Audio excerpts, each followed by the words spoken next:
Hi everyone, আজকে ছিল day 2 আমাদের রাইডিংয়ে, তাই ভাবলাম রেডি হতে হতে তোমাদেরকে কিছু টিপস শেয়ার করি। দেখো, সেফটি টিপস নিয়ে তোমরা প্রচুর অন্যদের ভিডিও পাবে, কিন্তু মেয়েদের পার্সোনালি কিছু টিপস দরকার।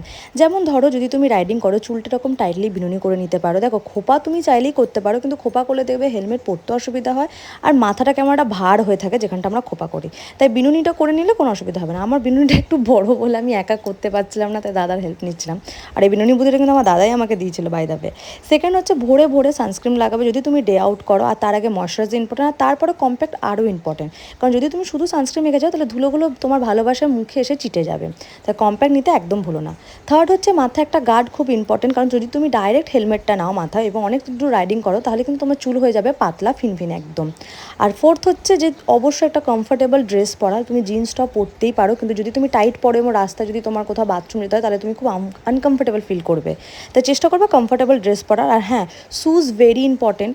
সেটা তুমি যেমনই শ্যুজ পরো না কেন। আর যদি তুমি এরকম সাজতে ভালোবাসো, তাহলে এরকম কিউট কিউট ইয়াররিংস পরতে পারো, অবশ্যই কমফোর্টেবল ইয়াররিংস, যেটা কিনাতে তোমার হেলমেট পরতে পারো। আর নেক্সট হচ্ছে, হ্যাঁ, সানগ্লাস ভেরি ইম্পর্টেন্ট, মুখে গার্ড ভেরি ইম্পর্টেন্ট। আর হ্যাঁ, গার্ড আরও বেশি ইম্পর্টেন্ট, সেফটি গার্ড নিতে একদম ভুলো না। আর ভিডিওটা এটুকুই, কেমন লাগছে জানিও। দেখা হবে নেক্সট ভিডিওতে অবশ্যই। Tata, bye bye.